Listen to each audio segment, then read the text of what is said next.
সাইফ আলী খান কেসের মূল অভিযুক্তকে আটক করেছে পুলিশ। জানা গিয়েছে, থানের কাছে অবস্থিত একটি জঙ্গল থেকে পাকড়াও করা হয় সেই ব্যক্তিকে।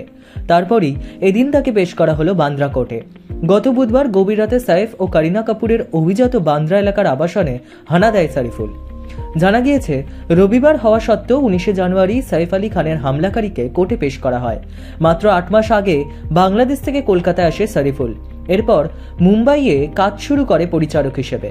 এক এজেন্সির তরফে কোনো যাচাই না করেই তাকে কাজে রাখা হয় বলে জানা গিয়েছে।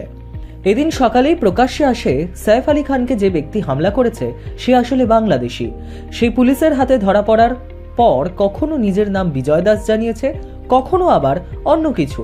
তবে জানা গিয়েছে তার আসল নাম মোহাম্মদ শরীফুল ইসলাম শাহজাদ। শুকনো পাতায় ঢেকে রেখেছিল সেই ব্যক্তি নিজেকে।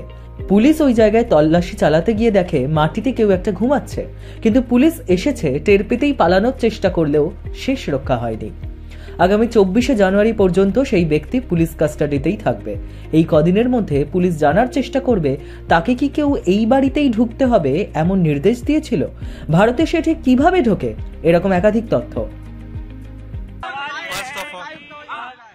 फर्स्ट ऑफ ऑल मैं एक बोलना चाहता हूँ, there is a clear cut violation of 43A of the Supreme Court guidelines.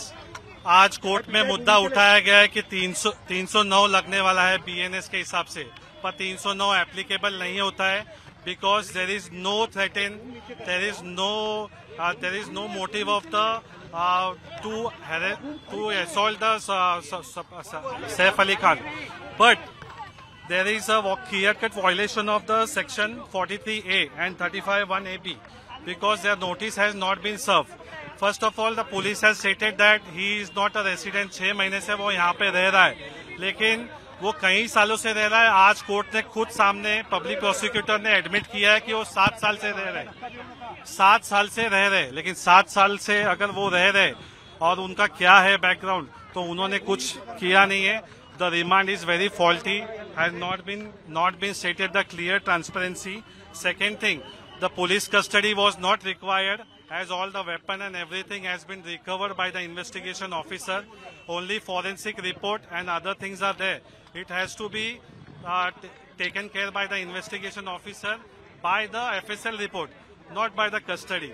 Just because it is a Saif Ali Khan, the matter has been hyped and he has been extended to police custody.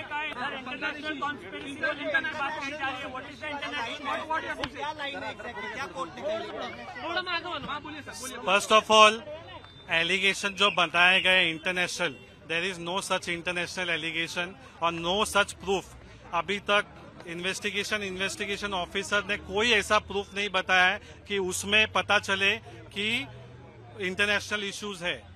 अभी वो बांग्लादेशी है origin, ये नहीं है, वो अभी तक confirm ये नहीं है। उनके पास कोई डॉक्यूमेंट्री एविडेंस नहीं है, कोई इंटरनेशनल इशू नहीं है और कोई अटेम्प्ट टू मर्डर नहीं है। और उनमें अभी फर्स्ट ऑफ ऑल मुझे एक क्वेश्चन आता है कि अगर सैफ अली खान कोई एक नॉर्मल आदमी तो नहीं है जो उनके घर पे कोई सिक्योरिटी नहीं होगा, अचानक कोई आदमी अचानक कैसे घुस गया, कैसे वो गया? Which other relative of the accuse are not coming forward because of the pressure, because of that they had appointed। परिवार वालों ने आपसे संपर्क किया है क्या? परिवार वालों से उनके जो है फ्रेंड्स के, उनके जो रिलेटिव है जो मेरे पहले क्लाइंट्स हो चुके हैं, उन्होंने मुझे संपर्क किया और उन्होंने मुझे बताया कि आप इनके लिए कीजिए क्योंकि इनका प्रेशर है। उनको कितने साल से ये हिंदुस्तान में रह रहे थे, कहाँ रह रहे थे, कहाँ इनका गांव है, कहाँ इनका घर है? कुछ आज पुलिस कस्टडी 5 दिन के लिए दी गई है और उनको बताया गया है कि 5 दिन में उनको रिपोर्ट सबमिट करने बोला है कि जो भी रिपोर्ट है आप सबमिट कीजिए। और उनके पास पहली बात तो कोई ऐसा प्रूफ नहीं है कि वो प्रॉपर बांग्लादेशी है, वो 6 महीने पहले आए। It is a wrong statement. कहाँ का रहवासी है सर? कोई जानकारी अगर आप... यहीं पे वो रह रहा था, 7 साल के ऊपर से वो रह रहा है और परिवार यहीं पे है और मुंबई में है। आप क्यों नहीं आए सर? परिवार के लोग कहाँ हैं? परिवार के लोग कहाँ पर हैं? परिवार के लोग प्रेशर के वजह से और ये इसके वजह से नहीं आ पाए हैं आज। आगे वो बेल के वक्त और आगे जब होगा प्रोसीजर वो आ जाएंगे। উল্লেখ্য, গভীর রাত্রিবেলা বান্দ্রায় অভিনেতা সাইফ আলী খানের বিলাসবহুল আবাসনে ঢোকে দুষ্কৃতী। বচসার মাঝে সাইফকে ছুরি দিয়ে আঘাত করে। বর্তমানে মুম্বাইয়ের লীলাবতী হাসপাতালে ভর্তি রয়েছেন সাইফ আলী খান। চিকিৎসকদের টিম জানিয়েছে দ্রুত সুস্থ হয়ে উঠছেন তিনি।